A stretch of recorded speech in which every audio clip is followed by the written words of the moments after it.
Listen, our country, historically speaking, whenever given a challenge of any kind, has been able to rise to the occasion. But what we require to rise to the occasion is truth. We require the facts. We need to know the severity of the circumstances. And Americans always rise to that occasion.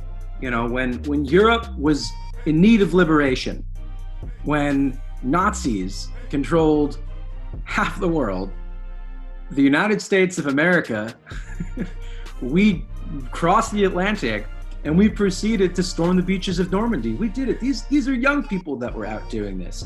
When the United States of America was in its infancy, you had young college students, 19 years old. Nathan Hale was 19 years old when he was hanged for spying against the British. Alexander Hamilton, 19 years old when he came to America and began his journey. You have these individuals that have been able to make a profound, tremendous difference. They took on the largest empire the world had ever known.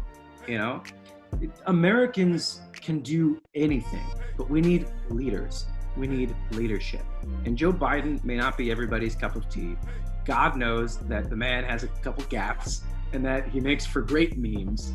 But if we want to have in America, if we want there to continue to be a country that we exist in, if we have any affinity whatsoever for our identity of being Americans, you know, we need to understand when our nation called for women to go to the factories, to build an arsenal to take on the Nazis, women showed up. Not only did they show up, but they outpaced men in factories in record numbers and were able to do the unthinkable. You know, I'm from New York originally. I remember 9/11 so vividly. And I remember the day after 9/11, even the day of 9/11, you had volunteers who were climbing up the towers when they came down. You had people from Texas driving to New York to give blood, to donate, to sort through the rubble. You know, when Hurricane Katrina happened, you had Americans from every single corner of the country who came down to help, who came to help get people off of roofs as the city was flooded, who made sure that people had food. In Puerto Rico, we see it time and time again.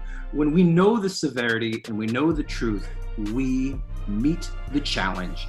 And Joe Biden is a man who has seen great adversity in his life. He has lost his wife, his daughter, and his son.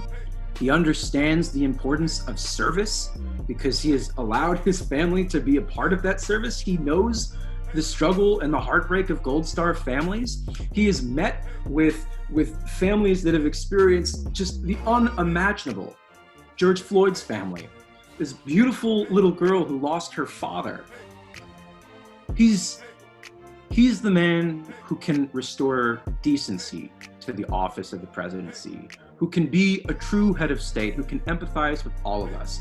And regardless of if you voted for Donald Trump in 2016, or if you're part of the people that decided they didn't want to vote at all because they were so sick of the process, regardless of if you support him, he'll be your president.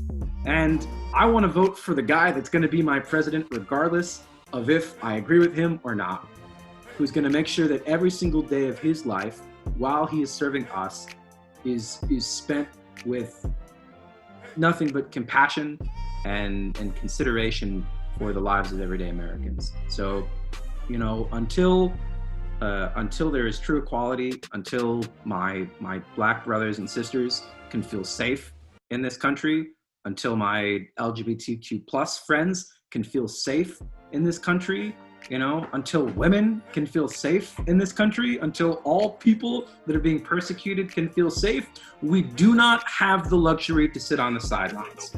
We don't have the right.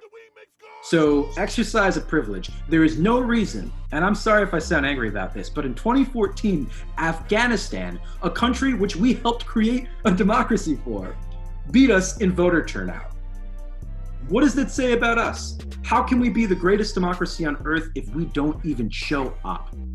So if you care at all about any of these people, if Black lives matter to you, if civil rights matter to you, if equal rights, if any of these causes matter, go vote. Go to iwillvote.com. I'm begging you. I'm pleading you.